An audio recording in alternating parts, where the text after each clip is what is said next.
Hey guys, welcome to our project. My name is Jonel. Hey, this is Angel, and I'm doing a project on the 80s.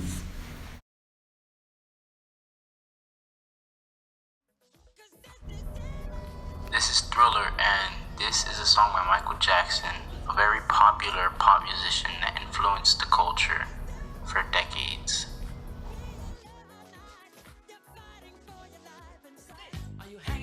This is Another One Bites the Dust by Queen, another popular rock musician in the 80s.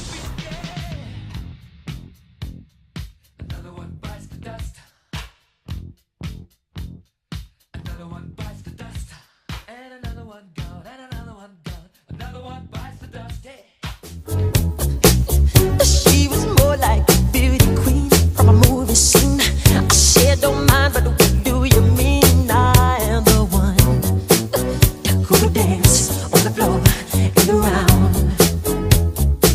She said, I am. Here's Prince. He was a famous funk, rhythm, and blues, soul, rock, and pop artist who died recently and is recognized as an iconic figure along with Michael Jackson and Queen.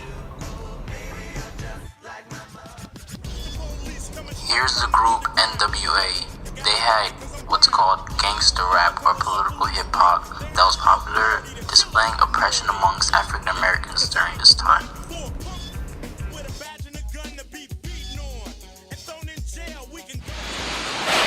This is Back to the Future, a popular action and family-friendly movie of the 80s. What did I tell you? 88 miles per hour! This is Ghostbusters, another family-friendly movie with a lot of action and a mix of comedy. Hickman!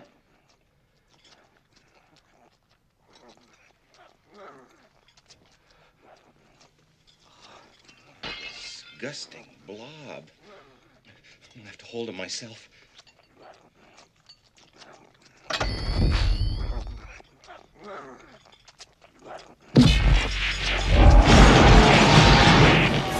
The rest of these shows are other considered family-friendly shows and movies of the 80s.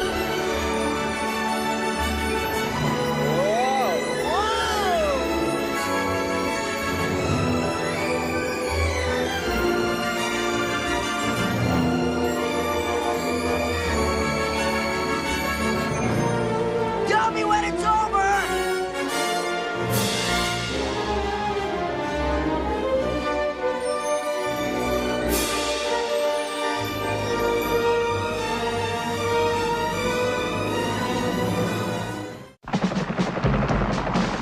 Years ago, a crack commando unit was sent to prison by a military court for a crime they didn't commit. These men promptly escaped from maximum security stockade to the Los Angeles underground. Today, still wanted by the government, they survive as soldiers of fortune. If you have a problem, if no one else can help, and if you can find them, maybe you can hire the A-Team.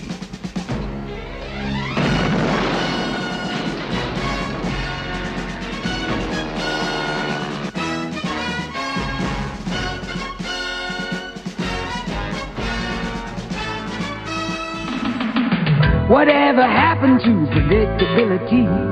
The milkman, the paper boy, evening TV. You miss your old familiar friends, but waiting to surround the bend. Everywhere you look, there's a heart, a hand to hold on to. Everywhere you look.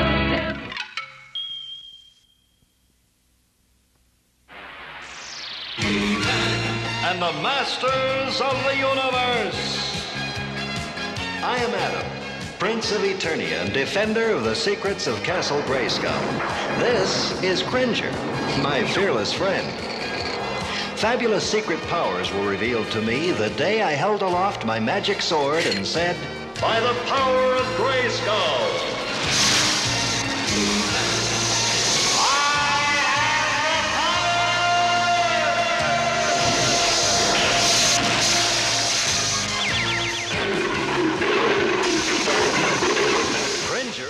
Here are some examples of what fashion used to look like.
This photo explains neo-expressionism, which was very popular during the 1980s. It shows somewhat of an abstract type of art, but really isn't.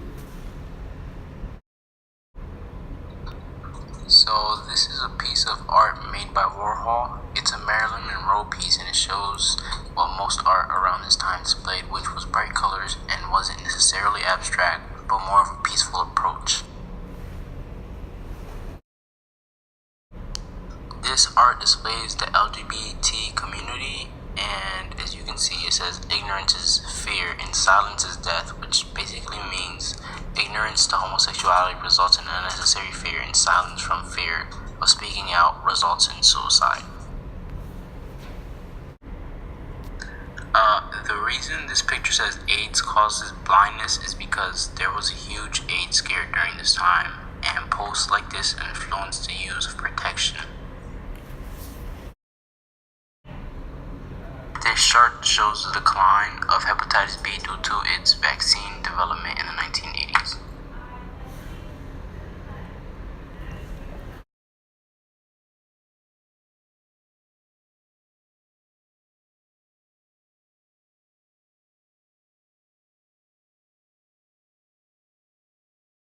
The voice of the National Weather Service in the Cincinnati Tri-State area, KIH 42. A cold front. The National Weather Service in Cincinnati, Ohio. Thunderstorms are moving through the Cincinnati Tri-State. At 9 p.m. Eastern Daylight Time, Weather Service radar indicated a thunderstorm over eastern Dearborn County and southeast Indiana. This storm is moving east and will affect Hamilton County. Those who think getting a car phone is not for them, whatever the reason, haven't kept up with the booming industry of cellular radio telephones. Scenes like this are becoming commonplace in U.S. cities where cellular is available today. This revolution in communications could make it possible for more and more people to have a phone in their car, or even one that travels with you. Like this unique cellular portable made by Motorola, which weighs only 30 ounces. Right now, businessmen and women are major users of radio telephones where cellular is in service.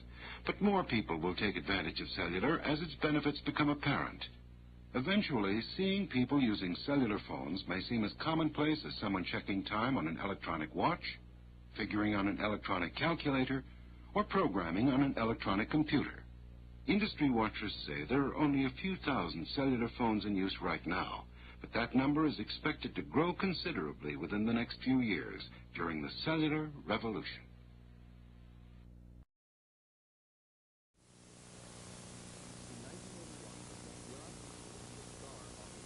In 1981, Xerox introduced the STAR Office Information System.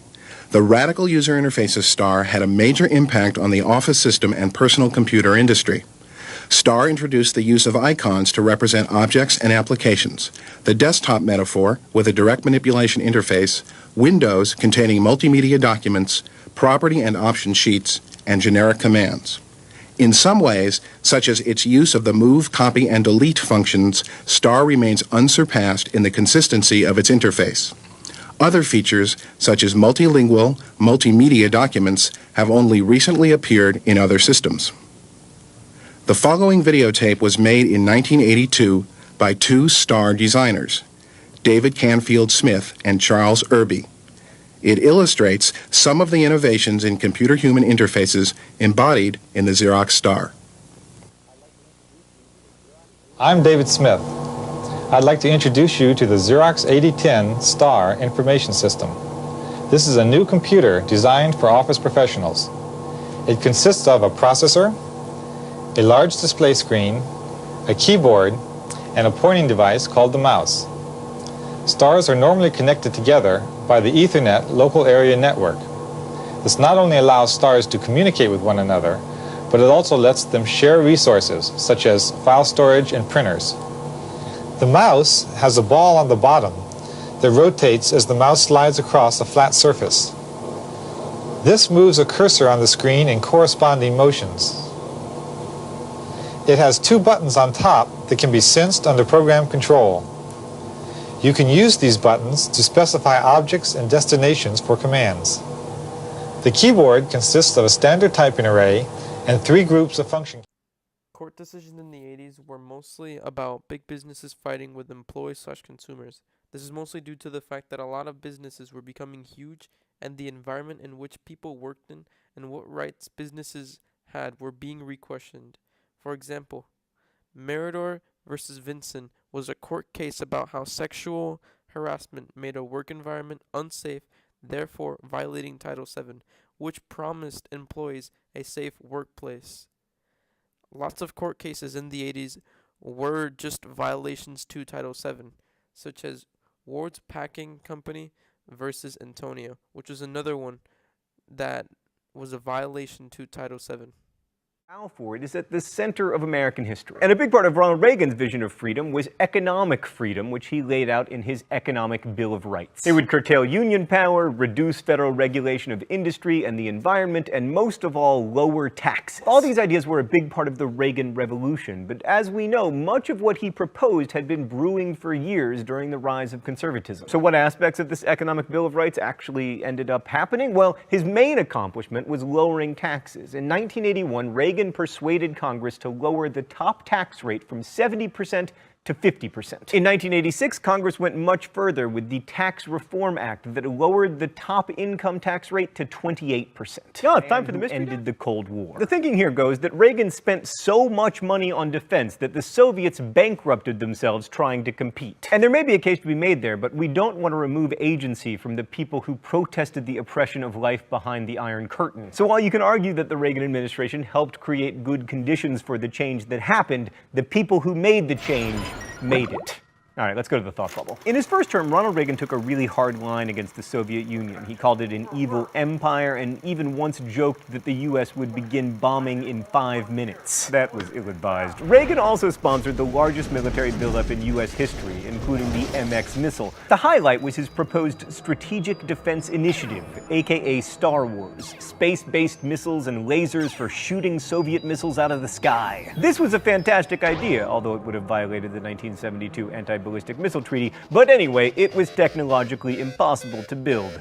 The force was not strong with this idea. Reagan also pressured NATO to put missiles in Western Europe, and the war games that NATO staged in 1983 were so realistic that the Soviets almost scrambled their planes and launched ICBMs. Now, if that had resulted in a nuclear war, we'd have a very different story on our hands, but it didn't. And Reagan's aggressive nuclear posturing had a couple of positive results. First, it boosted the worldwide anti-nuclear weapons movement called the Freeze movement, and second, it turned Reagan into the most successful nuclear abolitionist in the atomic age. There's nothing like a reasonably close brush with nuclear apocalypse to tone down your rhetoric a little, and in his second term, Reagan was much more conciliatory toward the Soviets and worked to reduce the number of warheads. In his first term, according to the historian Victor Sebastian, Reagan spent nearly as much on defense as Presidents Nixon, Ford, and Carter combined, and much more than both the cost of the Korean and Vietnam Wars. But in his second term, Reagan toned down both the spending and his rhetoric, declaring, "Our constant and urgent purpose must be a lasting reduction of tensions between us." Thanks, Thought Bubble. So Reagan was able to negotiate the first reduction in nuclear weapons with the new Soviet premier Mikhail Gorbachev in 1986. In fact, the two leaders might have tried to get rid of nuclear weapons altogether, but Reagan's unwillingness to give up his Star Wars initiative made that impossible. That was a big deal, but the rest of Reagan's foreign policy was somewhat less triumphant. For instance, he sent Marines to Lebanon as part of a peacekeeping mission, but then withdrew forces after 241 of them were killed by a car bomb. And Middle Eastern policy played a key role in the biggest controversy of Reagan's presidency, the Iran-Contra scandal. This was truly one of the craziest schemes ever hatched up by an American presidential administration, which is really saying something. The Contras were rebels seeking to overthrow the socialist Sandinista government of Nicaragua.